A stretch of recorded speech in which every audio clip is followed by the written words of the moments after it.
Hey everybody, Barry here again. Continuing on with the 4L80 swap, I need to make a cross member. The 4L80 is a couple inches longer than a 60, so I need to measure the difference and then modify my cross member and move the cross member back that same amount.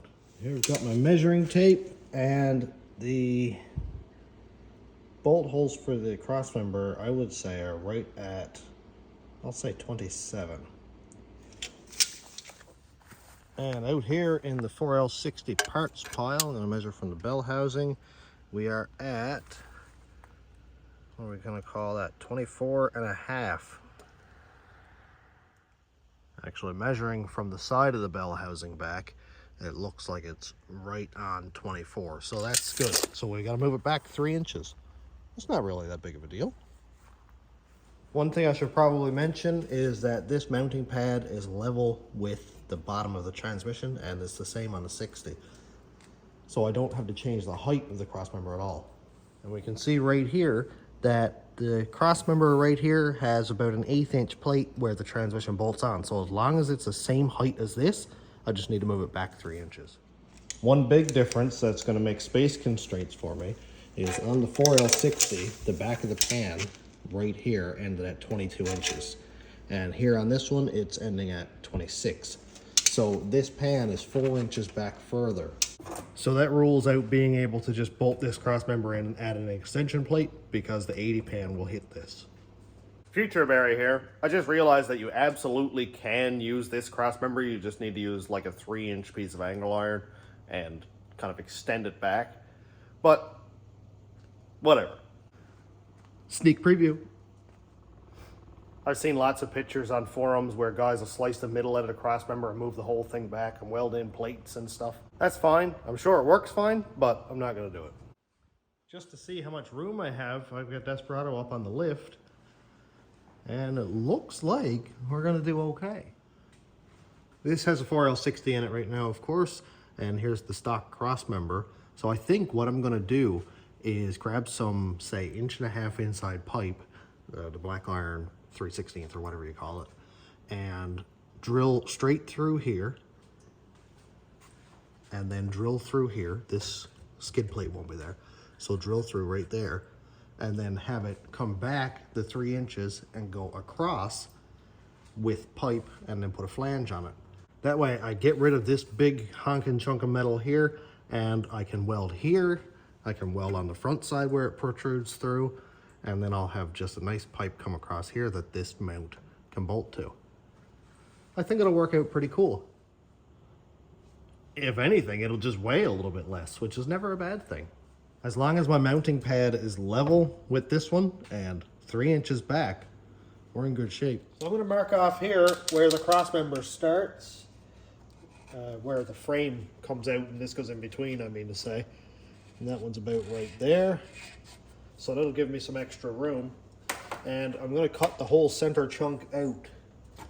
So I'm going to use, I would say, probably 1 inch inside or 1.25 inches inside. So I'll have 1.5 inch outside diameter pipe. So if we go 1.5 inch diameter right here, and then I mark it over to 2 inches, that'll mean I can cut it off pretty much right there. And I go over here to 2 inches, and I can cut it off pretty much to right there. I'd like to have, I'll say, a 1/2 inch of meat left outside of my pipe, so my pipe will go pretty much right there like that. This is just an example piece, but what I have in mind is I don't have a pipe bender, so I can't bend the pipe, but I can buy 90-degree elbows, and hopefully they have some over at the store. So what I'll do is move it, say, back here, weld in a 90 right there, and go straight through. So my pipe will sort of come through like this, and I can weld the cap on the inside. I can weld the cap on the outside. That's going to stop any torsional force like that. And then I'll have it welded over here, of course, too. So I just need to get an idea of how long a pipe I need to buy.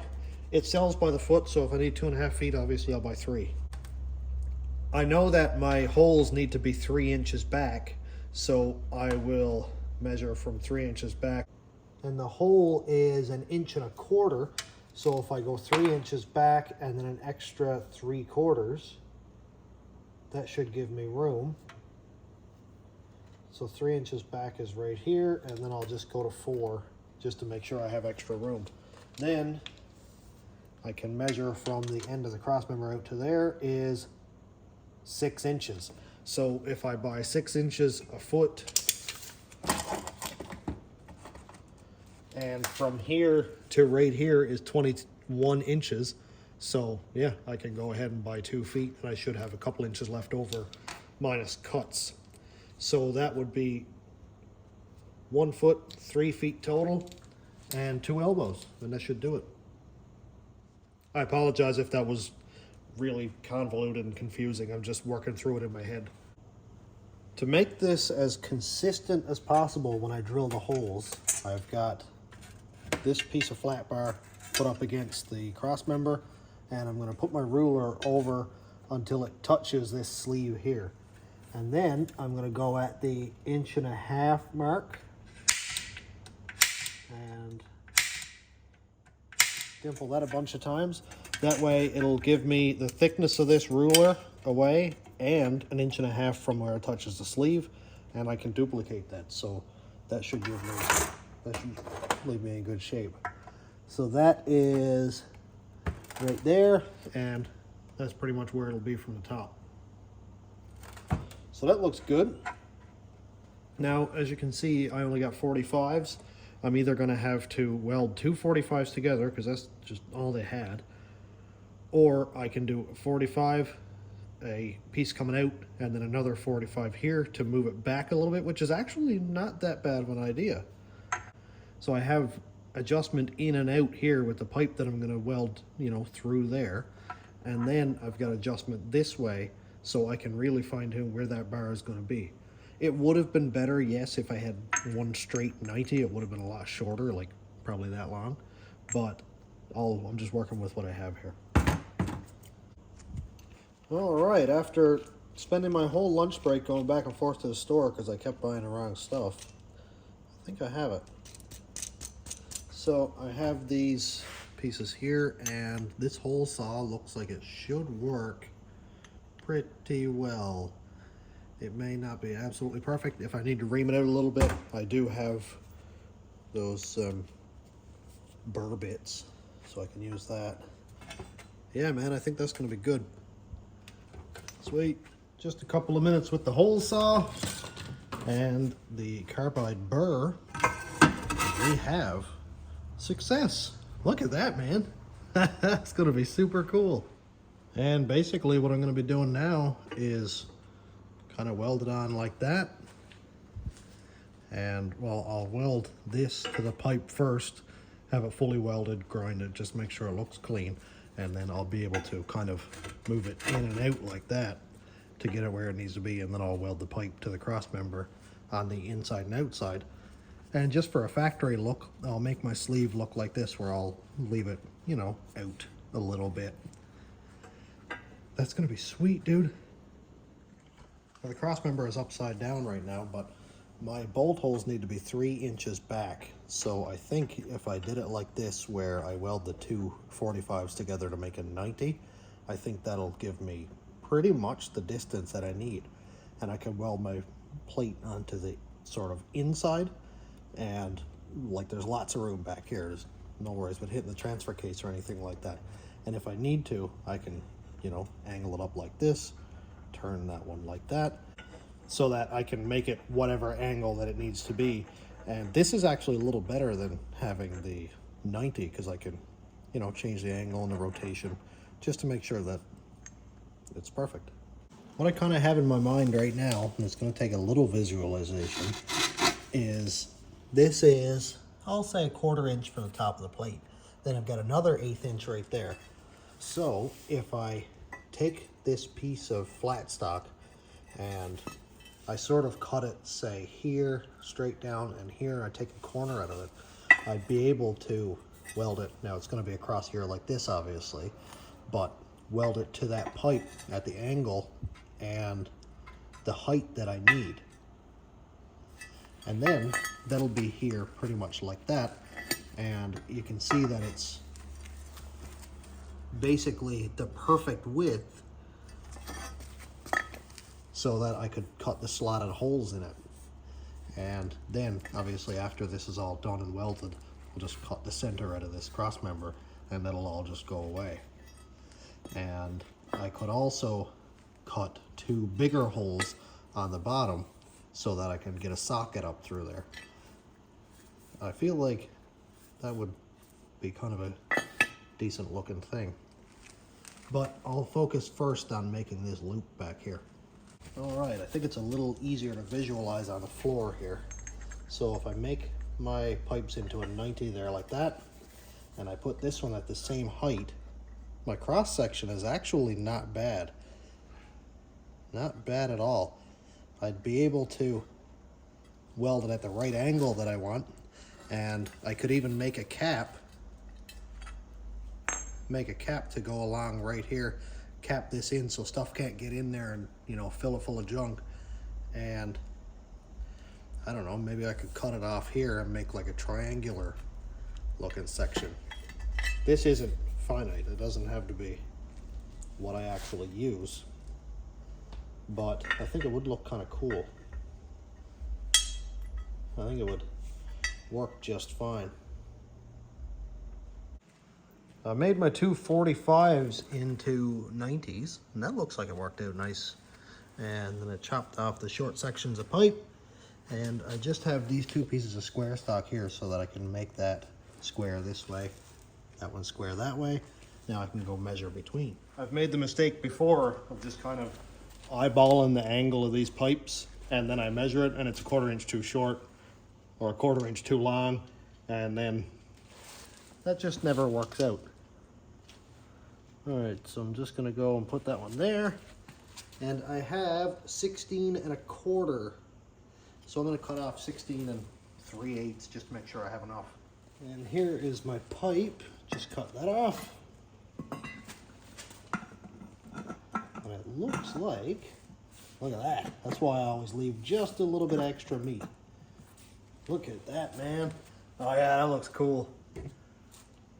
Very nice. It almost looks neat. I'm not used to that. Well, I'm gonna go and tack that right into place now, actually. I know it fits and I know it looks good, and I can do a little bit of adjustment out this way and that way. I don't need much. I don't need a lot. So I'm just gonna pull that one out actually and go and mess it up because I wanted to play with it. Just to make sure this is absolutely dead even. Just gonna go and put that one there like that. Just flush with the back side, and that one's flush. In case you were wondering, I'm sure you were not, Crocs are not great for welding. All right. Get that all squared up.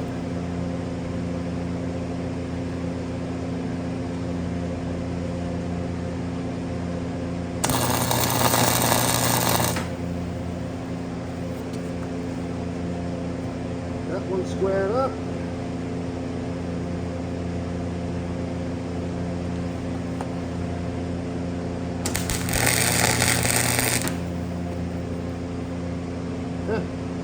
I didn't burn a hole in my new gloves, that's cool.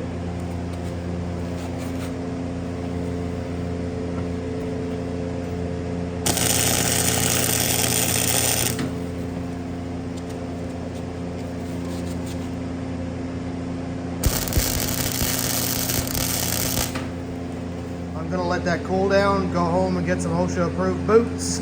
Get that welded up. Not gonna weld it to the cross member yet. I'm going to fully weld it while it's in there so that it's not gonna go and warp. This is basically like a jig right now. And then later on when I get it all adjusted, I'll weld it to the cross member then. I just measured the height difference between this plate and this pipe, and it's a 1/2 inch. Exactly a 1/2 inch gap there. So what I'm gonna do is measure a 1/2 inch down the side of this plate, rip it along there. Then the difference between the pipe and the cross member to here at this depth, and then I'll rip it along that corner back here. So essentially a chunk of this is going to come out, and then it'll just sit right down in the correct spot, and I'll buzz it across here and then across down there wherever it is. I know it's kind of hard to explain right now, but I'll get it in a second. All right, so I trimmed out the piece. I took a chunk out and I did it, you know, I measured everything out, and I try not to cut my little fingies. And this is what I have. Look at that. That's like perfectly level, nice and flat. And I'll weld it across the back here. I'll weld it across the bottom. So I think I'll give it a little tack right there and then measure this back and see how far it's going to be. Well, let's find out if I'm going to need to remove a section of this pipe. That's just like extra that I wasn't really expecting, but right in the middle, 3 inch, we're about, I don't know, half an inch at least ahead of the pipe, so I think we'll be perfectly fine. I think that is going to be absolutely perfectly fine. Very good. I'd like to keep all this solid if I could. I don't want to go chopping it up.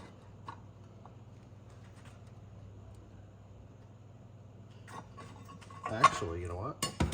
I can move that back a 1/4 inch and just have it welded flat there. And then, oh yeah, we got a solid 3/4 of an inch there. That's perfect. So I'll just, I'm so glad I did that now. All right, so I'm just gonna bring it out so it's just protruding past the pipe a little bit. We got some meat to weld to. But first I'm gonna go and clean all this up. Clean up all these edges over here for the weld, and then I'm gonna go ahead and weld it. Alrighty, we're ready to weld. Everything all cleaned up, ready to go. I cleaned up the backside, all in here, and ground the edges where I need to weld that one on. I'll do that after. I think what I'm gonna do first is give it a few tacks around the edges and then weld the pipes after that. Got lots of room. I can weld all the way around there, no problem at all. This should look pretty cool. It would have been nice to weld all of this first and then, you know, grind it down, clean it up, make it look awesome, and then weld after, but I'm afraid that it's gonna move around on me, and I would like it all to get hot and cool down in the same position that it's gonna be. So I think it's safer to do it that way. All welded up. Woohoo! Look at that. All I need to do now is make a couple caps to go here and there, and then, you know, drill the holes. Man, this is going really well. My old flux core welds don't look too bad. The welder's been giving me some issues. Yes, I'm absolutely going to blame the welder. The wire seems to get like gummed up behind the tip, and then I got to take the tip out and clean it, and anyway, it's whatever. It's just an excuse, I guess. But yeah, all welded up, and like I said, I'm not going to cut this out until this is completely done. So I'm going to wait a little while now before probably lunchtime, give it 3 or 4 hours to cool down, and then I'll cut this out here. I'm not quite sure if I'm going to cap the ends of this, but I think I might, because it would look better, I'm sure. I am so stoked at how good this looks. Oh.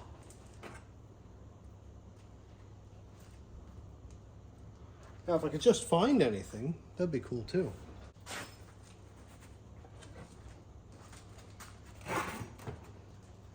Yep, that's me spending 20 minutes of my lunch break looking for a measuring tape.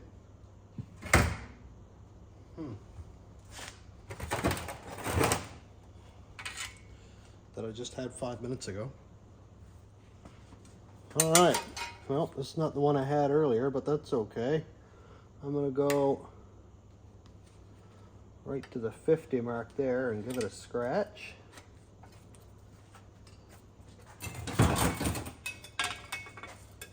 To the 50 mark there and give it a scratch. That'll give me a 1/2 inch. I think that'll work perfectly well. I just got this mostly cut through and realized that I need to make these marks here. So my ruler again. So I need to make these marks, and I won't be notching it out right now, but at least I'll have everything ready. When I fire up the plasma cutter, then I'll notch it all out.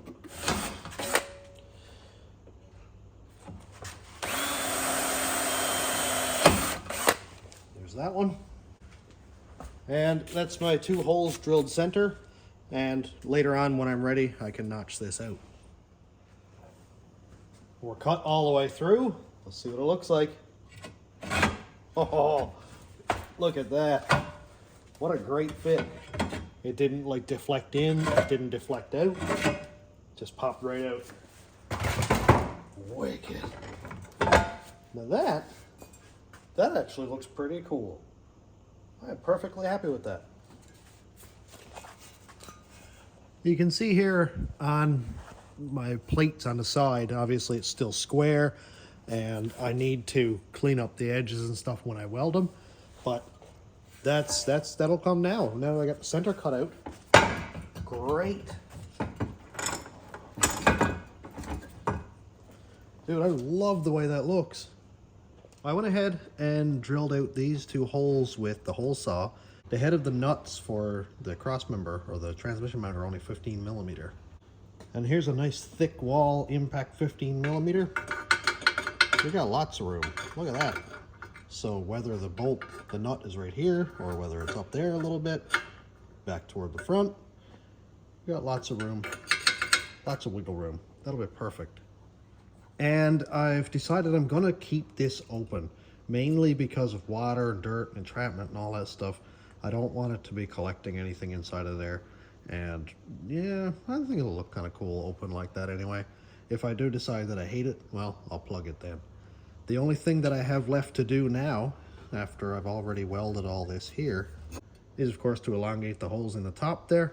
So I think I will drill it out to say, I don't know, 1/2 inch, and then kind of elongate it with the plasma cutter, and then I'll clean it up with the burr bit. This thing is done, and it looks sick. Very cool. I notched it out with the plasma cutter, and then I cleaned it up the best I could with the air grinder, or whatever you call it. This thing with the burr bit on it. That works amazing. So it's all cleaned up, and I'm gonna paint it, but it won't be today because we got some more stuff going on, and it'll be a lot of overspray, and I don't need that. But for all intents and purposes, this is a 4L80 swap cross member that is uselessly, needlessly over-engineered, because all I had to do was weld angle iron on the back. But this is kind of my style. I like to do stuff a little bit off the wall, and I think I've achieved that. I'll report back if it fits and lines up correctly and everything when I do the 4L80 swap, which is not going to be yet, because the case is right there, and all of the parts are under here in bags. But I like to be prepared, and this is one way that I prepared, and I don't have to go and modify a cross member up and under the truck in a biggest kind of rush, because I want to go and do hood rat stuff up on the highway, and then I do it half as good, twice as fast, and never go back and finish it. Listen to me being proactive. That's different. Anyway, I'm all done for today. Thanks for checking out the channel. Thanks to my YouTube members, patrons, and subscribers. If you want to check out my Patreon, it's patreon.com/stationroadratrods. YouTube members link is down here. And thanks for watching. Have a great day, everybody.